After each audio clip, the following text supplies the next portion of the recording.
Lesson 13।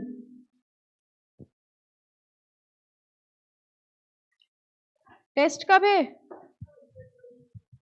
दोनों ले ले, हम सोच रहे हैं। बेनामी तो अब तक पढ़ ही लिया होगा, नहीं पढ़ा? अच्छा, नया नया है। डेट शीट आ चुकी है आपके, जिस दिन का उसके नेक्स्ट डे ही दे देते डेट शीट की तैयारी करने लग जाओ। ओके, अब हम लोग स्टार्ट करेंगे लीगल मेट्रोलॉजी। लीगल मेट्रोलॉजी के बारे में थोड़ा सा इंट्रोडक्टरी क्लास में हम लोगों ने डिस्कस किया था, जिसमें हम आपसे पूछ रहे थे कि बांट क्या होते हैं, याद आया? और डिस्क्राइब कर रहे हैं। जब आप कभी सब्जी लेने जाएं तो वो एक तरफ तो वेजिटेबल रखता है, गए हैं कभी? ऑनेस्टली बताओ, सब्जी लेने गए हैं? घर पे तो आप चिल्ला देते हैं हम नहीं लाएंगे, है ना? दूसरी तरफ क्या रखता है? ये क्या होता है? हाँ, वेट तो इंग्लिश में कहते हैं, समझ गए। इससे क्या होता है? मेजर करा जाता है। कहाँ मिलते हैं? आपको याद, हमने बोला था अब हम पीस लेंगे मेजर करके, तौल के, है ना? तो हमने ये डिसाइड किया है कि अब हम जो पीस लेंगे ना वो थोड़ा तौल के लेंगे। CSCET की 250 ग्राम, ठीक है, और एग्जीक्यूटिव की आधा किलो। तो उसके लिए हमें बाट चाहिए, खरीदने हैं नहीं, सिक्के नहीं अलाउड है सिक्के नहीं अलाउड है ठीक है, बताओ बाट चाहिए, कहां से खरीदें? बताओ कहां से खरीदें? ऐसे इतनी जल्दी आंसर ना बताओ, कहां से ले लें? शॉप से लें? कौन सी शॉप से? अमेजोन से ले लें? मिलते हैं, अच्छा ये बताइए, हम लोग हमेशा जब भी वेजिटेबल्स वगैरह लेने जाते हैं हम लोग पूरा डाउट करते हैं सब्जी वाले पे, हर तरीके का, है ना, कि खराब देगा, कम तौलेगा, हर तरीके का शक कर लिया हम लोग ने उसके ऊपर। कभी उसके बाट पे नहीं शक किया कि वो सही है कि नहीं? हो सकता है गलत होता है। आपने देखा है वो लोग कभी उसके नीचे ऐसे मैग्नेट भी लगाते हैं, पिक्चरों में शायद देखा हो, है ना? करते हैं ना ऐसा? अच्छा, वेजिटेबल्स में पानी भी डाल के रखते हैं, क्यों? फ्रेश रखने के लिए, जगाने के लिए, वेट बढ़ाने के लिए, है ना? बट वो बाट से कुछ नहीं कर सकते। सिमिलरली जो आप प्री पैकेज्ड कमोडिटी खरीदते हो, प्री पैकेज मतलब जो पैकेट्स खरीदते हो, 1 किलो नमक का पैकेट खरीदा आपने, तौला कभी? क्यों? लिखा हुआ है, लिखे पे भरोसा है, टाटा पे भरोसा है अरे कोई लोकल कंपनी भी उठा लो, वो कौन सा आप मेजर कर लेते हो? करा कभी? नहीं करा, ठीक है। सी, ये होते हैं वेट्स एंड मेजर्स। जहां तक की बात आती है इनकी शॉप्स की, तो शॉप का धर्म काटा, जो काटा, काटा मीन स्केल, ठीक है। ये जो मेजर्स होते हैं, मेजर बहुत इंपॉर्टेंट होते हैं मेजरमेंट्स के लिए। हम लोग तो अभी मेजरमेंट की बात कर रहे हैं छोटी मोटी चीजों के लिए, लेकिन मेजरमेंट और मेजरिंग स्केल्स हर जगह होते हैं। बहुत सारे ऐसे मेजरिंग स्केल आपकी लाइफ में भी हैं, जैसे आपकी गाड़ी का स्पीडोमीटर। ये क्या चीज होती है? स्पीड दिखाता है। सोच के देखो, अगर उसमें एक्यूरेसी ना हो तो? आप चला रहे हैं 100 पे, वो दिखा रहा है 20, ठीक है। ट्रेन में जो स्पीडोमीटर लगा है, ठीक है। एरोप्लेन्स में आपको पता है वो कुछ डायरेक्शंस के हिसाब से चलते हैं, है ना? जगह देख के थोड़ी चलते, कोई नहीं आ रहा निकाल लो गाड़ी। उनको वो मिलते हैं कुछ एग्जैक्टली तो नहीं पता भाई, हाँ कुछ वो ना डिग्रीज डिग्रीज बताते, इतना डिग्री इधर ले लो। उसमें अगर इश्यूज हो जाए तो, या फिर जो डॉक्टर्स के पास इंस्ट्रूमेंट्स होते हैं, सोचो अगर उसमें कहीं ना कहीं एक्यूरेसी ना हो तो, बीपी ऊपर नीचे हो गया, हार्ट बीट ज्यादा दिख रही है, वेंटिलेटर कुछ और ही दिखा रहा है ना? इन सारे इंस्ट्रूमेंट्स में एक्यूरेसी 100% से भी ज्यादा चाहिए, ठीक है। मोर ओवर आपको पता है जो सैटेलाइट्स लॉन्च होती है, वो भी साइंटिस्ट की जितनी चीजें होती है वो बहुत मेजरमेंट के साथ होती है। सोचो मेजरमेंट इधर उधर हुआ तो लॉन्च तो ऊपर करी थी, यही ऊपर गिर गई, ठीक है। इतनी इश्यूज और प्रॉब्लम्स हो सकते हैं अगर मेजरमेंट्स में प्रॉब्लम हो। सिमिलरली जिस 1 किलो के बाट को आप 1 किलो समझ रहे हैं, ऐसा भी तो हो सकता है उस 1 किलो के बाट में 1 किलो का वेट ना हो, ठीक है, वो हो ज्यादा का और उसमें दिखा रहा हो 1 kg। इसका मतलब these measuring instruments have to be 100% accurate, और ये एक्यूरेट हो इसके लिए एक एक्ट बनाया गया था, weights and measures act. Weights and measures act में ये कहा गया कि जितने भी मेजरिंग इंस्ट्रूमेंट्स हैं, इन मेजरिंग इंस्ट्रूमेंट्स को बनाने के जो डिवाइसेस हैं they have to be approved. हम लोग किसकी बात कर रहे हैं? वेट्स बनाने की मशीन्स की। Are you understanding? ये जितने भी वेट्स एंड मेजर्स हैं ये सिर्फ अप्रूव्ड शॉप से ही मिल सकते हैं। ये जितने भी मेजरिंग इंस्ट्रूमेंट्स हैं they have to be approved by an act only. अब ये वेट्स एंड मेजर का सिस्टम तो हमारे देश में चल रहा था। एक और प्रॉब्लम आने लगी जब ग्लोबलाइजेशन हुआ।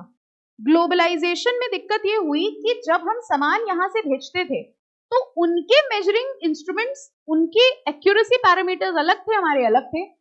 जैसे लीटर्स, मिलीलीटर, थोड़ा आइडिया है इसका कि ना डिस्कस करें, घबराहट हो जाती है। अच्छा, 1 kg में कितने ग्राम्स होते हैं? कंफर्म ना? बोलते बोलते थोड़ा लगा आपको कि सब बोल रहे हैं तो सही होगा। ओके, अब मान लो हमारे यहाँ तो 1 kg में 1000 ग्राम्स माना जाता है। हो सकता है किसी दूसरी कंट्री में इसका पैरामीटर अलग हो, उनके यहाँ 990 ग्राम्स माना जाता हो, क्योंकि उनके मेजरिंग इंस्ट्रूमेंट्स अलग थे, हमारे मेजरिंग इंस्ट्रूमेंट्स अलग थे।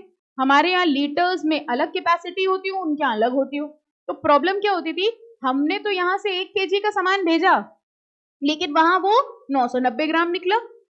ये इश्यूज होने लगे इंपोर्ट और एक्सपोर्ट में। तब ये सोचा गया कि वेट्स एंड मेजर का इंटरनेशनल स्टैंडर्ड सेम होना चाहिए, और तब हमारे यहाँ के वेट्स एंड मेजर्स एक्ट को लीगल मेट्रोलॉजी एक्ट से रिप्लेस किया गया। लीगल मेट्रोलॉजी वो साइंस है जिसमें हम वेट्स एंड मेजर्स के बारे में पढ़ते हैं, ठीक है। अब जो लीगल मेट्रोलॉजी एक्ट है ये इंटरनेशनल स्टैंडर्ड्स के हिसाब से, मतलब इंटरनेशनली हर देश में यही स्टैंडर्ड्स का यूज किया जाता है, ठीक है। इस पे जो लॉ बना है इसको हम लोग क्या कहते हैं? Legal metrology act. ओके, इसके अंदर वेट्स एंड मेजर्स की बात करते हैं, और हम बात करते हैं प्री पैकेज्ड कमोडिटीज की। प्री पैकेज कमोडिटी मतलब वो पैकेट्स। इन प्री पैकेज्ड कमोडिटी में आपने देखा होगा कहां रिटन मैटर होता है? या तो फ्रंट पे या तो बैक पे। रिटन मैटर ये तो होता है, अंदर नहीं होता। ये इसका प्रिंसिपल डिस्प्ले पैनल होता है, और लॉ ये कहता है कि जो भी लिखना है आपको वो आपके या तो इसके फ्रंट पे या बैक पे लिखना होता है, क्योंकि फ्रंट पे उनका एडवर्टाइजमेंट होता है, उनके प्रोडक्ट का नाम, इसलिए सारी इंफॉर्मेशन वो कहाँ लिखते हैं? बैक पे। सोच के देखिए वो ग्रीन डॉट रेड डॉट देखिए ना, सोच के देखो वो अंदर होती तो पूरा पैकेट चिप्स खा गए, फिर वो रेड डॉट दिखी, धर्म चला गया, है ना। कह रहे ये नहीं होना चाहिए, ये लॉ है इस पे, इनकी मर्जी पे नहीं। आप देखो सब जगह सेम जगह होती है, सारे प्रोडक्ट्स पे सेम जगह होती है, इस पे लॉ बना है, और उसी लॉ को क्या कहते हैं? लीगल मेट्रोलॉजी एक्ट, ठीक है। देखिए कितनी चीजें आपके आसपास की हैं जिनके बारे में आपको पता ही नहीं था। आपको ये तो पता था कि हाँ बांट पे ट्रस्ट है, क्यों ट्रस्ट है ये नहीं पता था। इसलिए ट्रस्ट है क्योंकि इसके ऊपर क्या बना है? लॉ, एक्ट है। देखो, legal metrology is the application of legal requirements to measurements. जो भी मेजरमेंट्स हैं, मेजरिंग इंस्ट्रूमेंट्स हैं, इनके ऊपर लॉ लग गया, और उस लॉ को क्या कहा गया? Legal metrology act. Very often, small errors in either direction average out over a large number of measurement. कह रहे छोटे छोटे ये जो मेजरमेंट्स के डिफेक्ट्स होते हैं ये बहुत बड़ी एरर्स क्रिएट करते हैं। जैसे अगर आप कभी स्टोर्स वगैरह से सामान लेने जाइए तो जो पैसे का अमाउंट होता है वो कहाँ जाता है? मतलब राउंड ऑफ हुआ गया कहाँ? कहीं तो गया। मतलब जैसे आप बिग बाजार गए, ठीक है, आपका बिल आया लेट से 500 रुपीज एंड 20 पैसा, ठीक है, तो आप कितना देते हो? 501 देते हो? 500 देते हो? 25 पैसे पे? स्टोर्स में ऐसा नहीं होता, वो उधर राउंड ऑफ करते हैं। ये मैथ्स का राउंड ऑफ नहीं चल रहा है कि 50 के नीचे तो राउंड ऑफ होता है। ये लोग हमेशा हाइयर राउंड ऑफ करते हैं। आप कभी भी देखो रेस्टोरेंट्स में या कहीं पर भी हाइयर राउंड ऑफ करते हैं, ठीक है। अब ये बताओ ये जो एक्स्ट्रा पैसा है ये कहाँ गया? उन्हीं की जेब में गया जिसकी कोई अकाउंटेबिलिटी नहीं है, क्योंकि प्रोडक्ट कितने का था? 500 का। Are you understanding? और आप सोच सकते हो कि ये पैसा आपको लग रहा है 25 पैसा था, हम क्या ही लेते, क्योंकि करेंसी भी नहीं चलती, लेकिन उनके पास ऐसा 25 पैसा करते करते कितना आया होगा? ज्यादातर इन कंपनीज के पास ये राउंडिंग ऑफ का अमाउंट है जिससे वो अमीर बनते चले जाते हैं। प्रोडक्ट तो जो बेच ही रहे हैं, rest is the rounding off. और आजकल तो पैसा छोड़ो, आजकल तो बड़ा बड़ा राउंड ऑफ होता है, मतलब 8 रुपए को 10 रुपए माना जाता है। ये राउंड ऑफ नहीं देखा आपने? आजकल ये राउंड ऑफ चलता है, मतलब if the amount is 28 so it is deemed you have to give 30।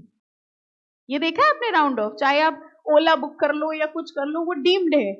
आजकल 5-5, 6-6 रुपए का राउंड ऑफ हो जाता है, ठीक है। तो ये एक्स्ट्रा अमाउंट जो है, छोटे मोटे में तो नहीं, बट जो बड़ी कंपनीज है, सोचो एक दिन में बिग बाजार में कितने कस्टमर्स आते होंगे और कितने बिल्स जनरेट होते होंगे, एक साल में वो अमाउंट कितना होता होगा, और वो पैसे को अमाउंट में कन्वर्ट करो, इसकी कोई अकाउंटेबिलिटी नहीं है, ये थोड़ी उनकी कोई इनकम हुई।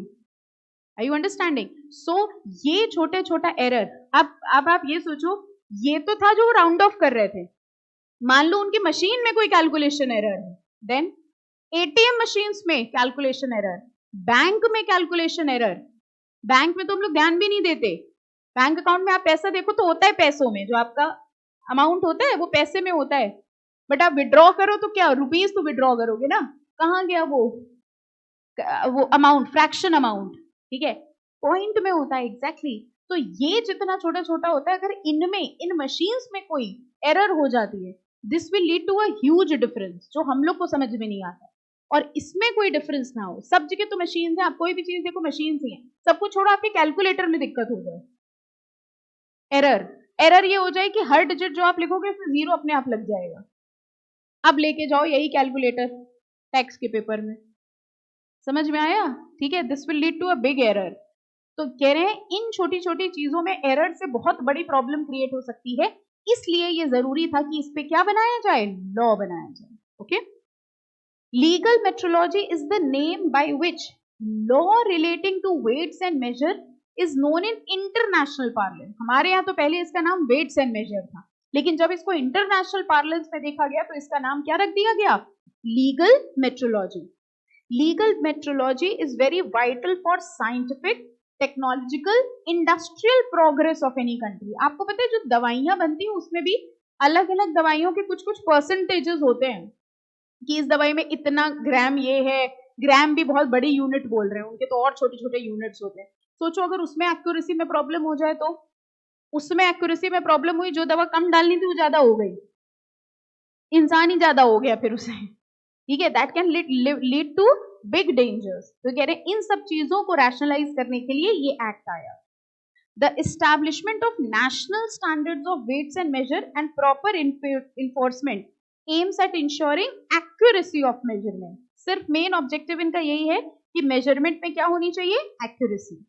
अब जरा ब्लॉक में देखो, legal metrology can be defined as that part of metrology which deals with, इसमें क्या क्या होता है, units of measurement, KG, litres, millilitres, methods of measurement, कैसे मेजर करना है, measuring instruments in so far as they concern statutory, technical and legal requirement. यानी ये जितने मेजरिंग इंस्ट्रूमेंट्स हैं, ये जितने मेजरमेंट्स हैं, ये सब एक्ट के हिसाब से होंगे। विद द अल्टीमेट ऑब्जेक्टिव, देखो मेन काम क्या है, पब्लिक गारंटी। ये जो अभी आपने कहा ना कि नहीं पैकेट में तो लिखा ही होता है, यही पब्लिक गारंटी है। आपने जैसे कह दिया पैकेट में लिखा है तो आपको ट्रस्ट है कि वो 1 किलो है, ये ट्रस्ट आपको इसलिए हुआ क्योंकि लीगल मेट्रोलॉजी एक्ट के हिसाब से वो सब पहले ही मेजर्ड होते हैं, ठीक है। तो पब्लिक गारंटी हो from the point of view of security and appropriate accuracy of measurement, इस ऑब्जेक्टिव के साथ इस एक्ट को बनाया गया। बेसिक मतलब सबको समझ में आ गया क्यों बना ये एक्ट। अब ये देखो इंटरनेशनल ऑर्गेनाइजेशन है लीगल मेट्रोलॉजी की, international organisation of legal metrology. इस इंटरनेशनल ऑर्गेनाइजेशन ने रिकमेंडेशंस दिए और हर देश को अपना लीगल मेट्रोलॉजी एक्ट इनके रिकमेंडेशन के हिसाब से बनाना था। तो अल्टीमेटली सोचो हर देश का legal metrology act same grounds में हो गया कि नहीं हो गया। इस पे शॉर्ट नोट आता है, इंपॉर्टेंट मार्क कर लेना। The international organisation of legal metrology is an intergovernmental treaty. पहले बताओ इंटर गवर्नमेंटल का मतलब क्या हुआ,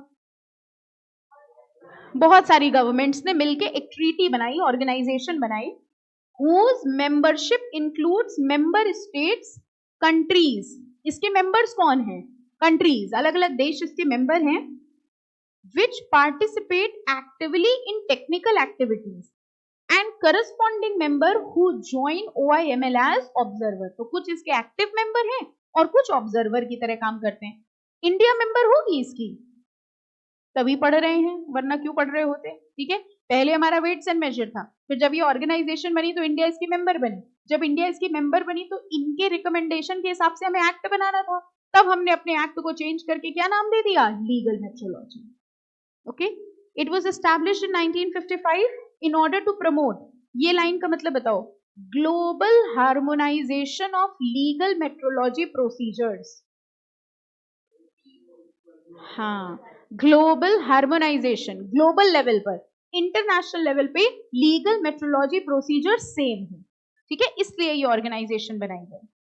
ओके, आगे देखिए, according to OIML legal metrology is the entirety of legislative, administrative, technical procedures established by reference to public authority and implemented on their behalf in order to specify regulatory and contractual manner the appropriate quality and credibility of measurement। quality and credibility मतलब जो measuring instruments है उनकी quality अच्छी हो और लोगों को उन पे भरोसा हो, credibility हो, इसको ध्यान में रखते हुए OIML अपने standards बनाता है। ओके, अगली लाइन में मार्क करना, OIML develop model regulations. Model regulation समझते हैं? जैसे आपको पता होगा कुछ मॉडल आर्टिकल्स ऑफ एसोसिएशन भी होते हैं। कंपनीज एक्ट ने मेमोरेंडम और आर्टिकल का एक मॉडल बना दिया। ठीक है, अब उन्होंने हर कंपनी से कहा कि तुम लोग जब अपने बनाना तो इसी के जैसे बना लेना। सिमिलरली OIML ने कुछ मॉडल रेगुलेशंस दिए कि भाई ये रूल्स एंड रेगुलेशंस होने चाहिए। अब हर देश जो अपना लीगल मेट्रोलॉजी एक्ट बनाएगा वो इन मॉडल रेगुलेशंस के हिसाब से बना लेगा। Okay, which provide members with an internationally agreed basis for establishment of a national legislation। In recommendations के बेस पे ही हर कंट्री अपना नेशनल लेजिस्लेशन बनाएगी। नेशनल लेजिस्लेशन क्या हुआ, उनकी कंट्री का लॉ। OIML का पर्पस समझ में आ गया, एक इंटरगवर्नमेंटल ट्रीटी है जिसके कुछ मेंबर कंट्रीज मेंबर हैं, जो भी मेंबर होगा उसको इसके रिकमेंडेशन फॉलो करने पड़ेंगे। ठीक है, नेक्स्ट आइए, International organisation of legal metrology is an intergovernmental treaty which, ये रीड कर लेना, वही है, सेम पॉइंट्स हैं जो ऊपर पढ़े हैं, इसको एक बार रीड कर लेना, OIML के अंदर लिखने के लिए हेल्प होगा। और अगली हेडिंग जरा पढ़ो, इससे आपको हेडिंग से समझ में आएगा। OIML certificate system for measuring instrument, यानी आप जितने भी मेजरिंग इंस्ट्रूमेंट्स हैं उन सबको क्या मिलता है, OIML का सर्टिफिकेट। इसका मतलब समझिए, जैसे मान लीजिए हमारे यहाँ की कोई मेजरिंग मशीन है, ठीक है, उस मेजरिंग इंस्ट्रूमेंट को अगर OIML का सर्टिफिकेट मिला है तो उस मेजरमेंट को इंडिया के बाहर वाले भी मान लेंगे। मतलब इंडिया के बाहर वाले कहेंगे कि अगर आपका मेजरिंग इंस्ट्रूमेंट OIML सर्टिफाइड है तो उस मेजरमेंट को हम भी सही मान लेंगे, क्योंकि OIML इंटरनेशनल ऑर्गेनाइजेशन। ओके, तो पहले क्या होता था आपको पता है, डबल टेस्टिंग होती थी। पहले हमने यहाँ प्रोडक्ट बनाए, यहाँ टेस्ट हुआ, यहाँ मेजर हुआ, फिर हमने बाहर भेजा, फिर वहां टेस्ट हुआ, वहां मेजर हुआ, क्योंकि उनका मेजरमेंट अलग था, हमारा अलग था, और फिर उसमें डिस्क्रिपेंसीज निकले। अब क्या हुआ, रीटेस्ट करने की जरूरत नहीं है, क्योंकि वही मशीन यहाँ भी है, वही मशीन वहां पे भी है। ठीक है, OIML certificate system for measuring instrument was introduced in 1991 to facilitate administrative procedures and, ये लाइन देखो क्या लिखी है, lower the cost associated with international trade। बताओ कॉस्टिंग कम हुई होगी कि बढ़ गई होगी, कम हुई, रीटेस्टिंग नहीं करनी। Subject to the legal requirement, the system provides the possibility for a manufacturer to obtain OIML certificate and a test report indicating that a given instrument type complies with the requirements of OIML। अब manufacturer को एक certificate लेना पड़ता है कि हमारे जो measuring instruments हैं वो किससे सर्टिफाइड हैं, OIML से। ऑब्जेक्टिव्स देखो, ऑब्जेक्टिव्स ऑफ OIML सर्टिफिकेशन। अब पढ़ो, अपने आप पढ़ो, पहला पॉइंट बताओ समझ में आया कि नहीं।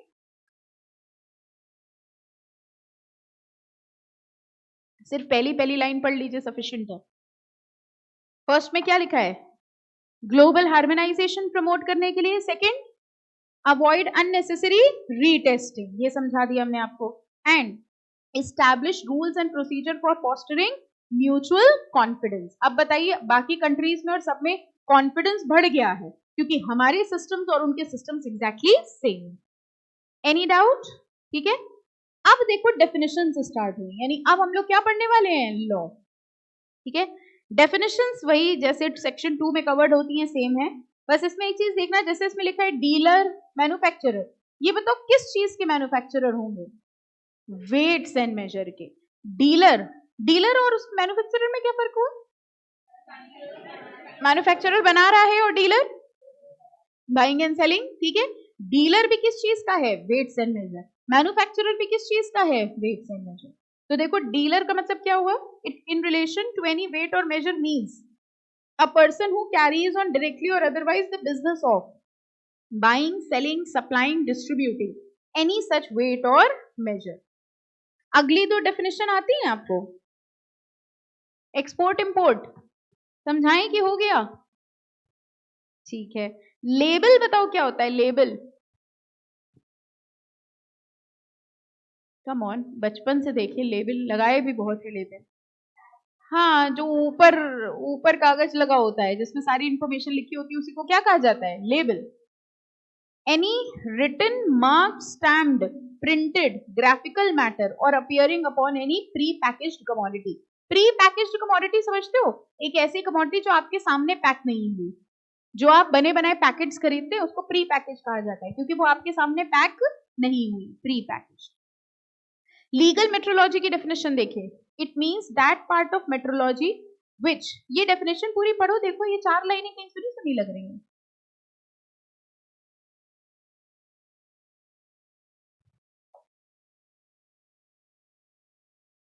अभी वहां स्टार्टिंग में जो ब्लॉक पे लिखा था ये सेम वही डेफिनेशन है, ये देखो, with the object of public guarantee, मिला, सेम लाइन है। अगली डेफिनेशन में आइए मैन्युफैक्चर, बताओ ये क्या मैन्युफैक्चर कर रहे होंगे?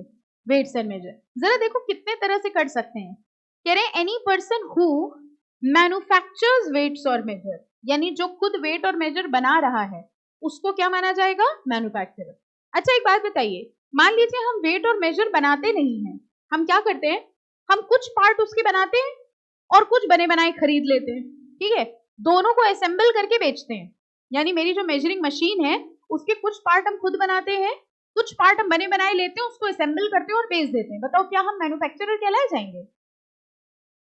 यस। अच्छा, हम कुछ नहीं बना रहे, हम पूरा बना बनाया खरीदते हैं, अलग अलग पार्ट्स असेंबल करते हैं और बेच देते हैं अपना नाम लगा के, क्या हम मैन्युफैक्चरर हुए? क्या मेरे ऊपर एक्ट एप्लीकेबल होगा? बनाया हमने कुछ भी नहीं है, I am not manufacturing anything, बने बनाए पार्ट खरीदे। आपको पता है जितने अपने इलेक्ट्रॉनिक इक्विपमेंट्स हैं ये सब इसी सेक्टर पे आते हैं, एसी वेसी वगैरह बनते नहीं है, हाँ सब असेंबल होते हैं इनके साथ, टीवी ईवी भी इनफैक्ट सबके, हाँ एग्जैक्टली इनके सबके बने बनाए पार्ट्स आते हैं, ये कंपनी असेंबल करके आपको अपना नाम लगा के बेच देती है। तो क्या ये मैन्युफैक्चरर हुए? हम यही करते थे, हम बने बनाए पार्ट्स लेते थे और वो पार्ट्स लेके असेंबल करते थे और अपने नाम से बेच देते थे। मेरे ऊपर कोर्ट का एक नोटिस आ गया कि आपका जो वेट और मेजर है वो OIML की स्टैंडर्ड्स के हिसाब से नहीं है।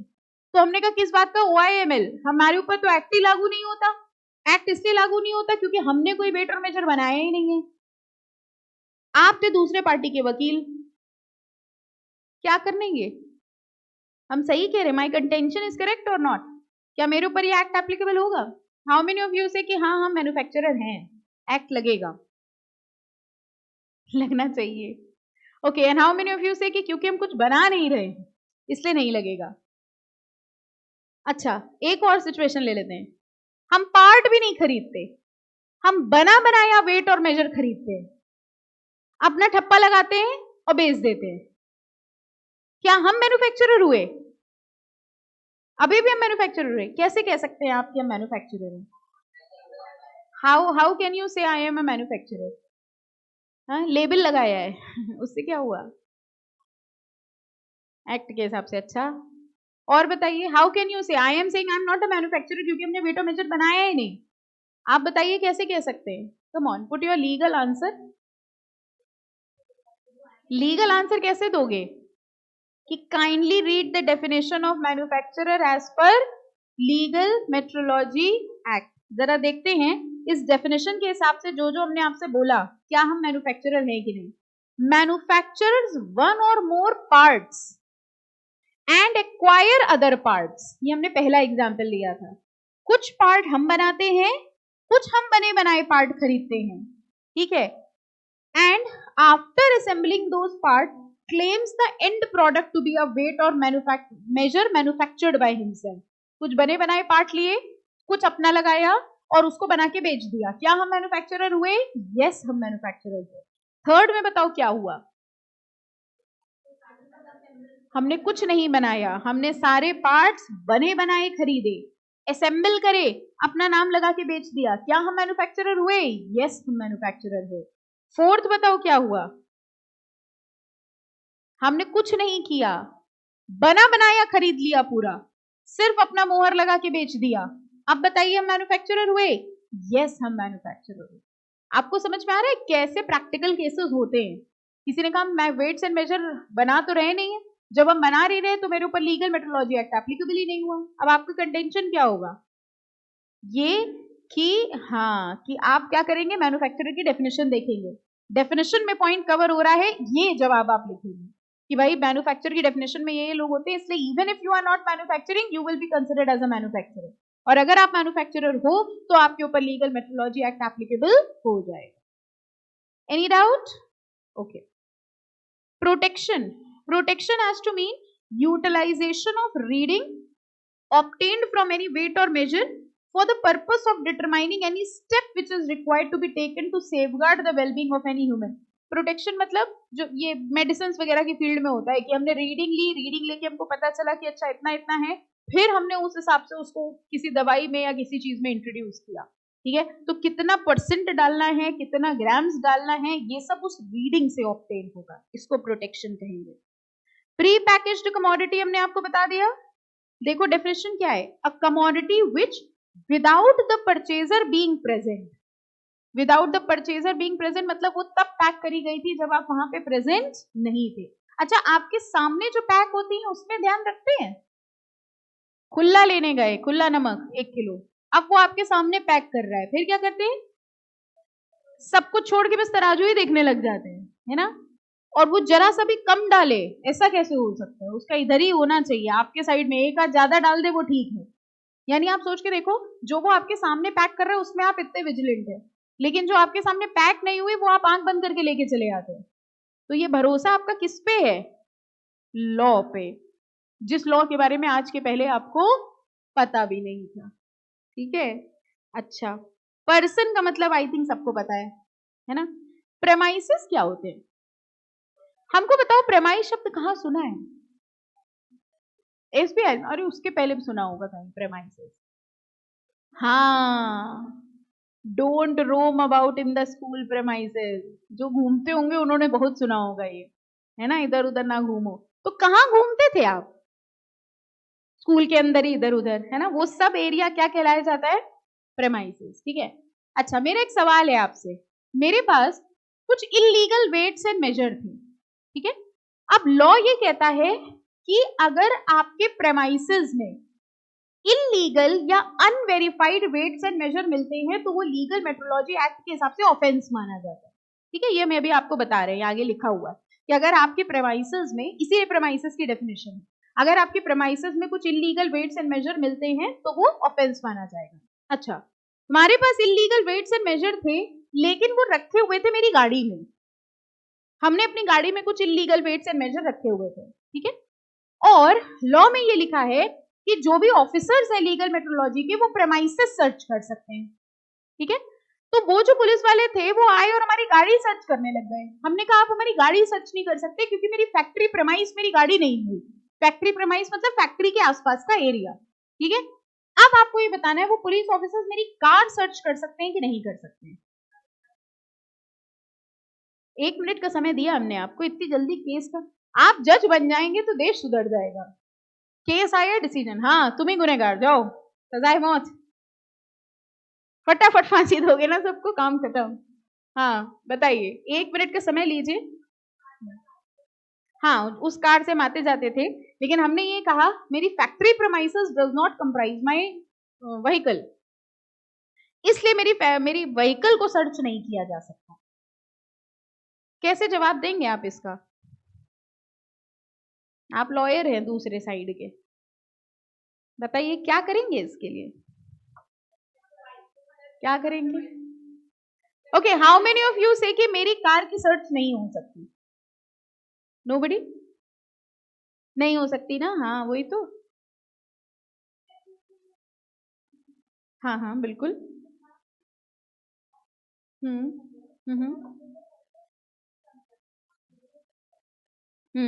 हम उसी से आते जाते थे ऑफिस। वही पूछा था उसने अभी। I am using that vehicle for my business, that is not a commercial vehicle, but I use to commute with that only.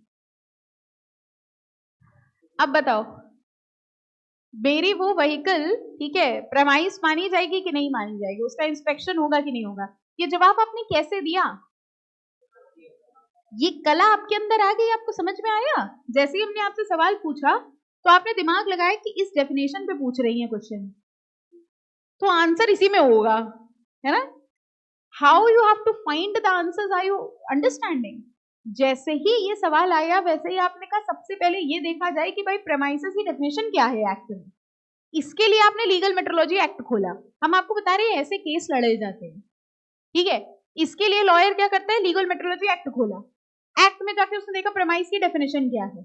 अब उसने डेफिनेशन पढ़ी, ठीक है, जरा डेफिनेशन पढ़ते हैं। सबसे पहला, a place where any business industry is carried on, कोई ऐसी जगह जहां हमारा बिजनेस कैरी ऑन हो रहा हो, वो प्रेमाइस मानी जाएगी। सेकंड क्या है? वेयर हाउस, गोडाउन, उसको माना जाएगा। A place where any books of accounts और अदर डॉक्यूमेंट्स आर केप्ट, जहां हमारे बुक्स ऑफ अकाउंट रखे हैं।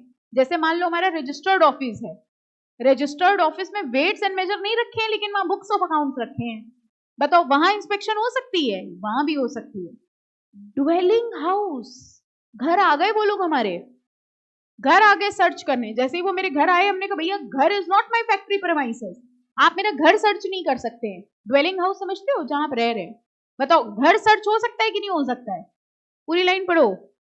Dwelling house if any part thereof is used for the purpose of carrying of business and activity. मतलब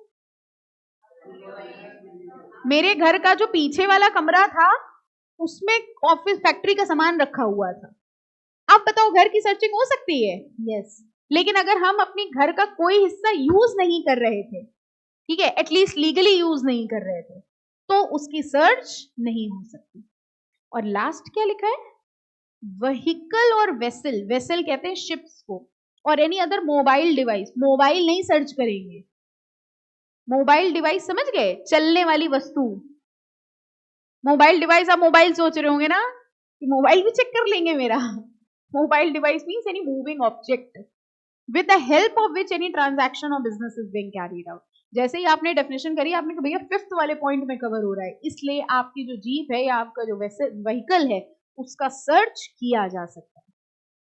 आ गया समझ में? ठीक है, ऐसे डेफिनेशंस का ये यूज होता है। अभी तक आपको लगता था डेफिनेशन का पर्पस होता है याद करना, है ना, सेक्शन 2 ये, बट एक्चुअली जो केसेस होते हैं ना वो यहीं से मीनिंग निकल के आता है डेफिनेशंस का। अच्छा, रिपेयरर बताओ किस चीज को रिपेयर कर रहा होगा वो? जब मैन्युफैक्चरर वेट्स एंड मेजर का था, डीलर उसका था, तो रिपेयरर भी वेट्स एंड मेजर का होगा। सेल का मतलब आई थिंक पढ़ लेंगे कि सेल भी बताना पड़ेगा? सेल पता है आपको? सील क्या होती है? Seal, what is a seal? Stamp, है ना, सील मीन्स अ स्टैंप। जैसे जो भी आप ये पेरिशेबल आइटम्स खरीदते हो उसमें एक डेट लिखी होती है। मिल्क में क्या डेट लिखी होती है? बेस्ट बिफोर की यूज बाय। अगर आपने कभी ऐसे पैकेज्ड मिल्क या ब्रेड वगैरह लिया हो तो उसमें यूज बाय लिखा होता है, उसका मतलब क्या हुआ कि इस तारीख के बाद ही नहीं यूज करना। ये तो नहीं लगा आपको कभी यूज बाय 10 लिखा है तो आपने कहा 10 के बाद ही पैकेट खोलेंगे? यूज बाय मतलब 10 इज द एक्सपायरी डेट, ठीक है? ओके, सही बताओ कितने लोग यूज बाय डेट देख के लेते हैं? जो लेते हैं वो देख के लेते हैं कि बिना देखे लिया है आज तक? देख के लेना एटलीस्ट। अब आपने चैप्टर पढ़ लिया, अब तो जरूर देखना चाहिए। ओके, स्टैंप, स्टैंप भी आपको पता है, वही मार्क जो लगा होता है, दैट इज अ स्टैंप। उसके बाद नेक्स्ट आ जाओ यहां से, स्टैंडर्ड वेट एंड मेजर। ये जो स्टैंडर्ड वेट एंड मेजर का पूरा पैराग्राफ है ना, ये सिर्फ सेक्शंस बता रहे हैं कि किस सेक्शन में क्या क्या दिया हुआ है। एक बार पढ़ के देखो, सिर्फ अपने आप रीड करो। वो ये नहीं बता रहे क्या है, वो बता रहे किस सेक्शन में क्या दिया है, not important for exam.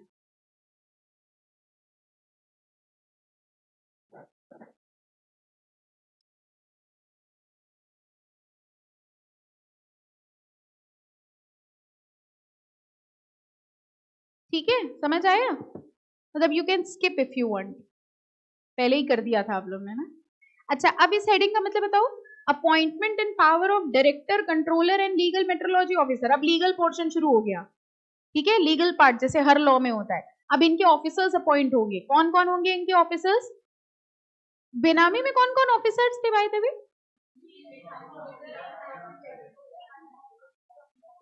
Initiating officer और अप्रूविंग अथॉरिटी, एडमिनिस्ट्रेटर।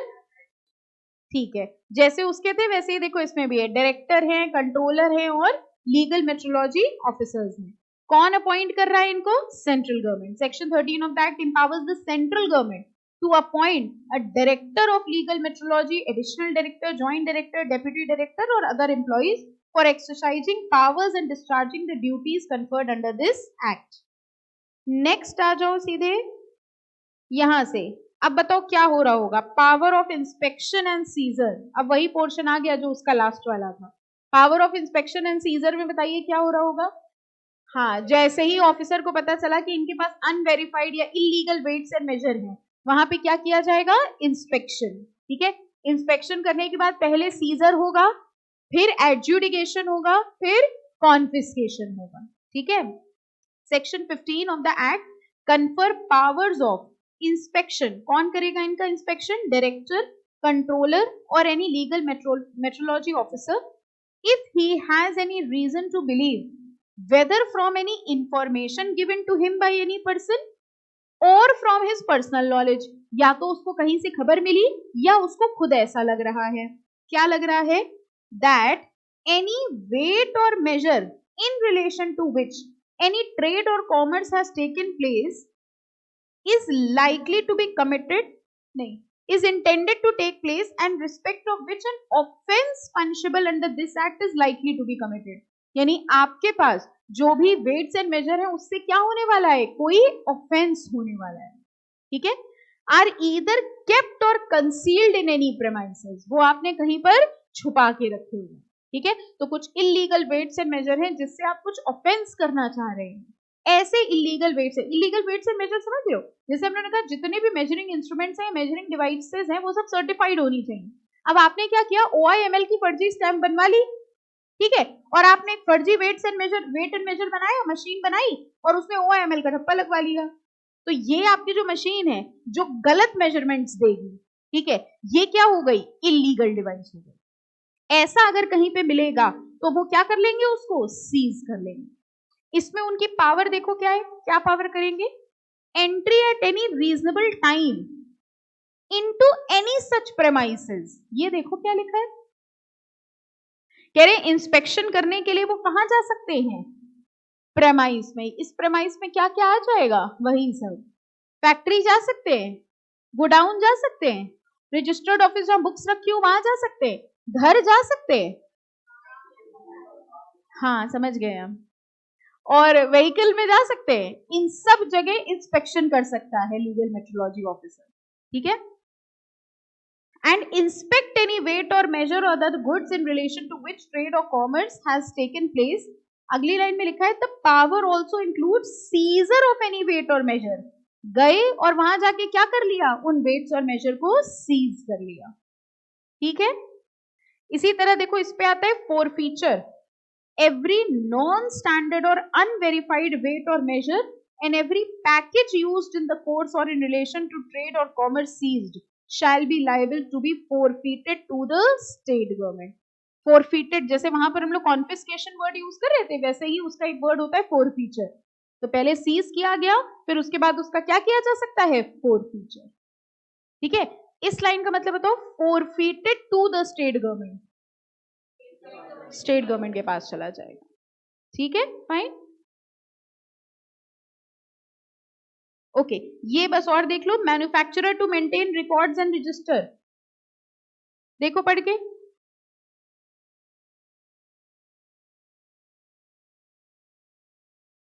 आई होप नो डाउट। ठीक है, प्रॉपर रिकॉर्ड्स एंड रजिस्टर्स इनको मेंटेन करके रखने हैं, और जब इंस्पेक्शन के लिए कोई पर्सन आएगा तो इनको वो रिकॉर्ड्स एंड रजिस्टर प्रेजेंट करने होंगे। ओके, इसके बाद अब इसमें देखो प्री पैकेज्ड कमोडिटी रूल्स हैं, ये हम लोग नेक्स्ट लेक्चर पे पढ़ेंगे। ये देखो प्री पैकेज्ड रूल्स हैं, और ये डेक्लेरेशंस हैं प्री पैकेज कमोडिटी पे। जो आप किसी भी पैकेट में देखते हो ना, क्या क्या लिखा होना चाहिए, ये लॉ है कि कैसे लिखा होना चाहिए, किस कलर से लिखा होना चाहिए। ठीक है, और ये देखो पैकेट किस तरीके का होना चाहिए, ये सब प्री पैकेज्ड कमोडिटी के रूल्स एंड रेगुलेशंस। ठीक है, यहाँ पे हम लोग स्टॉप करेंगे, इसको हम लोग प्री पैकेज वाले को नेक्स्ट लेक्चर पे करेंगे। और आपको दिख ही रहा होगा कि ये चैप्टर है ना, बड़ा है ना, ऑलमोस्ट डन है। ओके, नेक्स्ट टर्न पे we'll finish with this chapter. Okay.